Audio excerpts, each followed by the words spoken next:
What's good? So I'm posting this on my video because I really want to provide value, and this is kind of the phase of life I'm going through right now too. It's just hustle mode, really nailing down my services, providing my customers with the most value. So I figured, why not share this with the world? If either you're starting your own agency, this is going to be pretty vague, but I'll still go into what specifically I do. Or if you are working in-house or own your own business and want to implement these own strategies when you are developing any sort of marketing or creative project, this is kind of my workflow. I'm going to get more into each of these points when I get to them, but this is a workflow that can be applied to basically everything, and I, even myself, am developing this workflow out more. So this is basically how to get the most out of your project, because if it is your first time developing a logo, branding, website, this is all going to be very useful for you, and it's more of a strategic, results-based approach, so that way you can guarantee success as much as possible.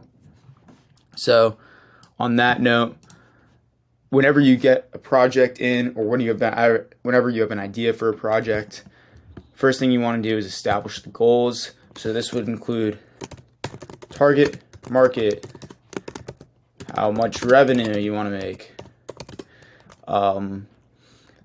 things like that. 90% of the time, it's going to be money-based goals, but also, here's the thing. I say 90 and not 99% of the time, because a lot of the projects I work on, like let's say this video perhaps, this isn't going to generate me revenue directly, and it's more so for things like exposure. Or from exposure, you can have just customer loyalty. Things like that. You really want to nail in what you're trying to achieve, because I write all these goals, but no one project should have all these goals. Or if it does have all these goals, there should be a top priority. So I would say almost every project you want to do, you want to create a target market for it. And that even goes part into the strategy. So once you have the goals and what you want to accomplish with this project, because you're not just trying to put out a project and waste people's time just to waste people's time. You want to do it for a good reason. Then you can go into strategy. So target market would actually more fit into strategy. So who are you trying to gear this towards? Excuse me if I'm just about everything, because I did just wake up at 6 a.m. So we're starting the day off on a good note. But target market's so important, and anytime I go over this with a client, they're like, yeah, I know my target market, and then they tell me something really vague. They're like, I'm hitting people ages 20 to 25, male, who have their own business. And I'm like, you're talking about possibly 1 billion people. So you got to nail it down, nail down as specific as possible. Because if you have a target customer avatar, that is getting as specific as possible. But a lot of people are afraid I'm niching down too much.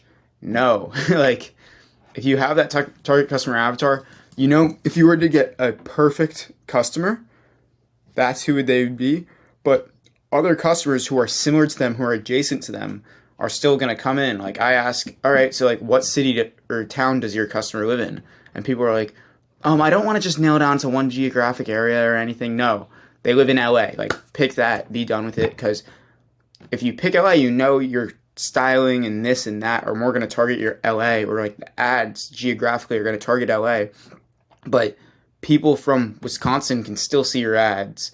People from New York can still see your ads. People from Dubai can still see them. You're not just targeting LA. It's just, that if you were to have a perfect customer, to target them more. And if you're trying to be loved by everyone, you're going to be liked by no one. So that's what it is.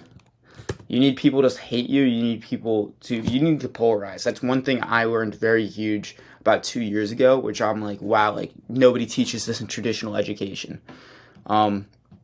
You also need to think of adjacent assets to whatever this project is going to be. So if I'm building a website, an adjacent asset would be a brand guide. Just thinking all right, flushing this out more before you actually get to work. I'm working on a UX design right now and thinking, all right, how many features you want? This all should be in the creative brief. So especially the goals, it should be in the creative brief, which a client should give you, or if you are a client, you should give someone. Creative/strategic brief. And yeah, but all of these should be in there. That way, when someone actually starts working on something, it's done already. But because there's a chance you work with either someone lazy or someone who's kind of amateur marketer. I mean, luckily, none of my clients are lazy, but they don't take marketing as seriously as they should. And they're just like speed. And that's a huge reason why they hire me, because they know I'm fast. Then that's where we get into that. So from there, you do your initial design concepts or copy concepts. And here's a hack. Like, take inspiration. Something that made me honestly a worse designer and that I could have learned way earlier in my journey was to take inspiration, because I would take inspiration and I'd always create mood boards and everything, but I'd try to reinvent the wheel. And when really what you should do is steal work. Like, I don't say steal verbatim, but use the 3% rule is what a mentor of mine called it. Where you basically copy, but you change it by 3%. First off, 3% isn't a huge change. And if I basically stole a logo and changed it by 3% exactly, you'd still see it's the same logo, and you'll be like, oh, just that little thing, like it's blue instead of red, or like there's one letter off or something. Like, you'd see that it's copied. However, the reason why this works is because if you copy something, unless if you're like me, where I honestly have become too good at copying things, that's one thing I really pride myself on, is if you give me one t-shirt design, one logo, I can make an exact copy of it. If you give me the PNG, the image, I can make an exact copy that like looks exactly like it, vector based, and switch out the name. So like, that's literally what I was doing in college. Was I was making frat shirts. I'd take popular shirts from everywhere, from like street culture and everything, and then like, let's say a simple example, you have a Supreme t-shirt, right? I would take that, switch the Supreme out for my frat's name. All right, that's a super simple example, but I was so good at copying. So chances you're not like me. And when you use the 3% rule, just because you're going a little bit off, it's actually going to be way more off than 3% naturally, because you're going to implement your own little things. You're not going to copy it perfectly. So from there, I mean, if you do want, you can change more, but then you have the basis, you know, the rules, and therefore then you can break them. Next, from like, or name concepts too, when you're working with brands. Basically, the starting ideas. This could be after sketching. This could, I'm going to include sketching in here. You're testing, and this is something that I got from Tim Ferriss, is honestly results-based tests. So this could be like setting up a Google ad campaign, or like a Facebook ad campaign. And if, let's say, you're working with logos, put 2 different logos on 2 different images, really quick, basic, and then spend $20 for a day, run ads on both with the same like campaigns, and just see which one gets more clicks. All right, this is how Tim Ferriss created the name the 4-Hour Workweek. It's a super strange name, but for some reason it became a New York Times bestseller. That's because he chose that name strategically. And that's because what he did was he put in something like 20 different names into Google Ads. And from those 20 different names, he ran the same ad campaign on them. The 4-Hour Workweek got the most clicks.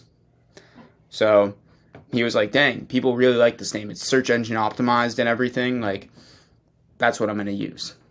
So that's something huge that I'm only now just implementing that in my process of like user testing, making sure things are results based as much as possible, because you could be like, oh, that looks cool, but that looks cool to you. It might not look cool to your target audience.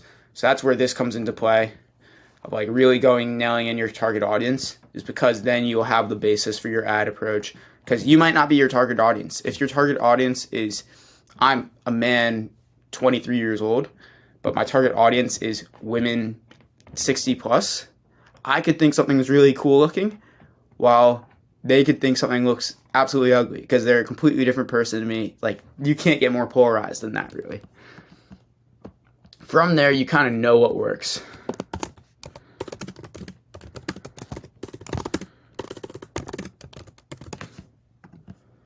And then that's where you can kind of go into the mature design. So mature design is you really create like final looking products, products that you share with like future clients, basically anything like that where you feel really proud of it. You should feel proud of it. And the reason why I stress that point is because I have created stuff in the past that I'm not really proud of, and it has always come back to bite me. And this thing is like, as a designer, you evolve and you're like, oh my gosh, what I created even 6 months ago is absolute garbage. If you don't feel proud of it in the moment, then you're going to look back and be like, I shouldn't have made that, straight up. But as long as you feel proud of yourself in the moment, that's kind of what's important, because then you know you created the best thing that you possibly could at that time. You want to manage speed as well as quality, and that's kind of just the quality test right there. Don't test it with anyone else, test it with yourself. If you don't feel proud of it, then there's a chance that you should probably still work on it. Now this is development and implementation. So I personally work mostly with websites.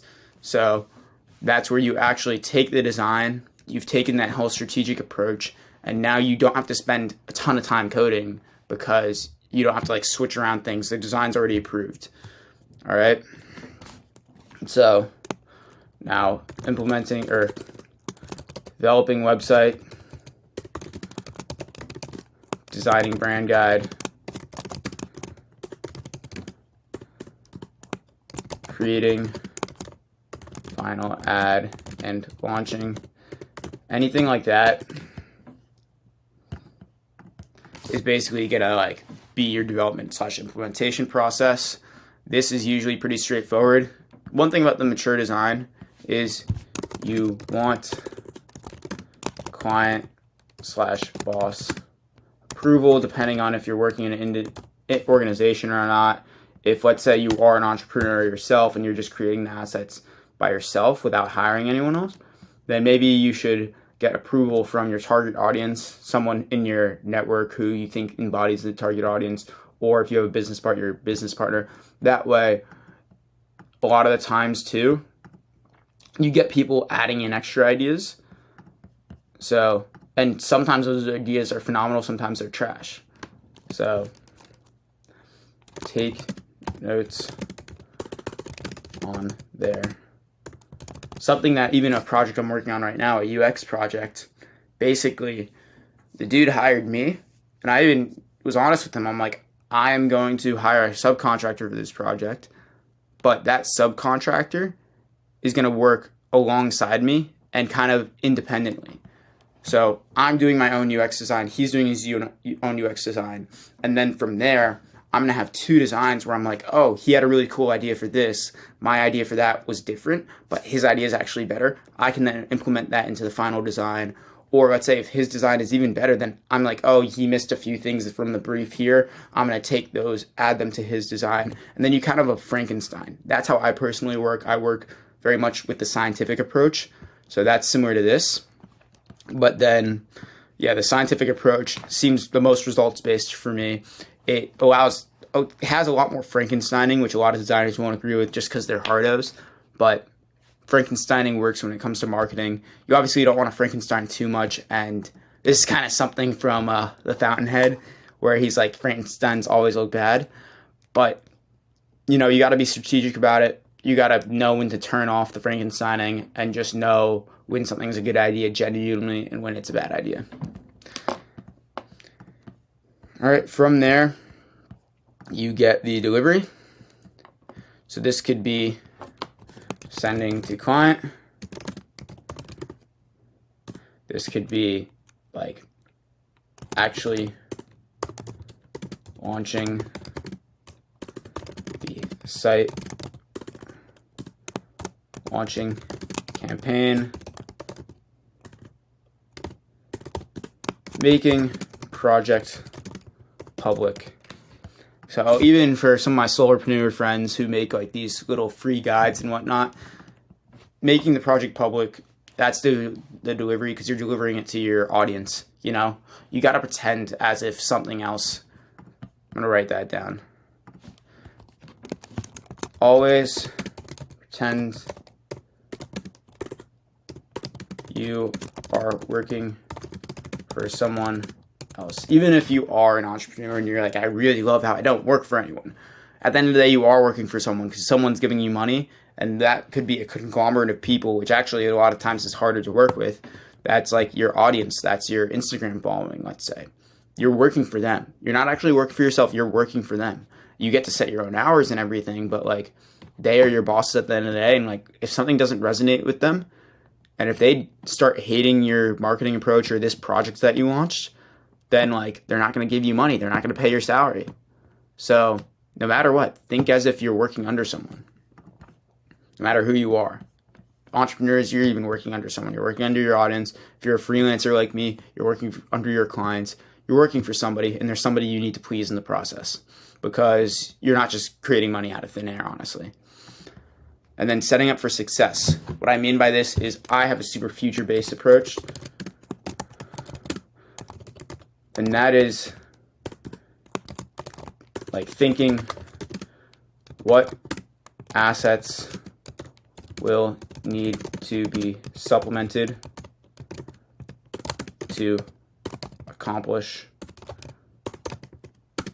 goal. There's a lot of typos in there, but basically, like, let's say if I'm launching a website, which is kind of most of my bread and butter right now, is all right. So I've launched the website. Now, what will ensure that the client makes the most money from that website? Maybe they need an ad campaign. I personally do not run ads. Therefore, one thing I'm going to do is I'm going to link them with people in my network.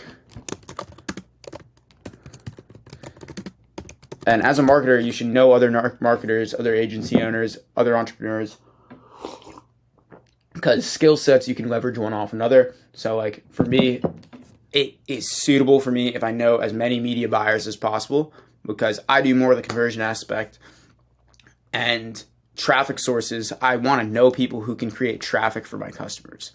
I want to know people, VAs, who can fulfill for my customers. And the more value I'm able to provide my customers, the better, the more chances they have for success. And the more successful they are, the more successful I am, because they're like, shit, everything you gave me before really helped. So link with network, send marketing strategy. A lot of the time, that whole strategy document, which I highly suggest you should make a strategy document, if you don't make that with your client, because a lot of my clients kind of just are like, here's the project, I got to go work on other shit. So a lot of times I don't, unfortunately, get time to make that with my clients. However, you want to send them that, because then they're like, holy shit, like I didn't even have this written myself, which they should really have written themselves. That's more value, and then they can use that and leverage that for the rest of their marketing efforts. And they have that now to go off of. And you're honestly over-delivering, and these are things, basically things in other parts of the process, super easy to deliver extra value. You send them everything you created before.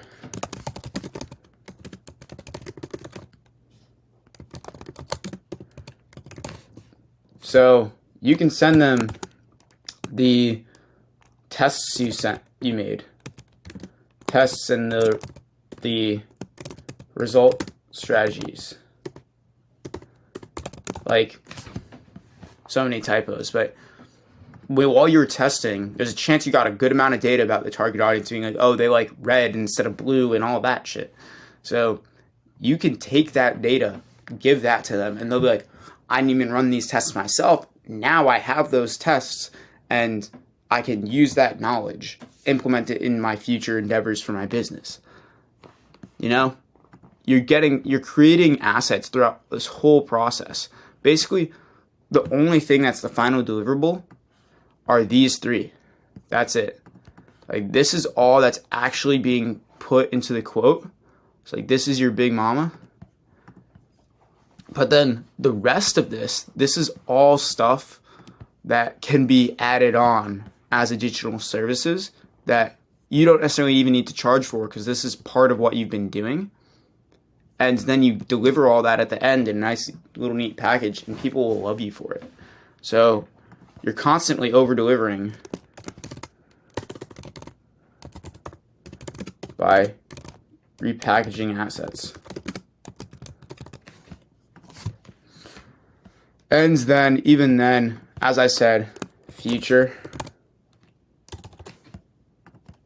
client check-ins every like 6 months or every 3 months, or like especially when they're launching, because a lot of the times I'm in the process before they actually launch the business, the campaign, whatever it is they're working on. So you want to check in around the time that they're launching, making sure they're set up even slightly before that they're launching, because some people, you know, they need that little bit of a kick in the ass, basically. So that's one thing I work hugely on when working with clients, making sure that they're as successful as possible. If you have any questions whatsoever, my name is Talon Smith. I am a mostly web and funnel designer right now, so feel free to contact me.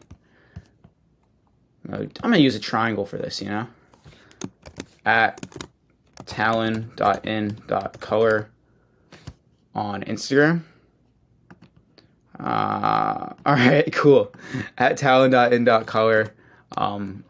Yeah, I'm at Talon Smith Design, where you can hire me and my team to kind of do a fuck ton of shit for you. So that's where I'm at.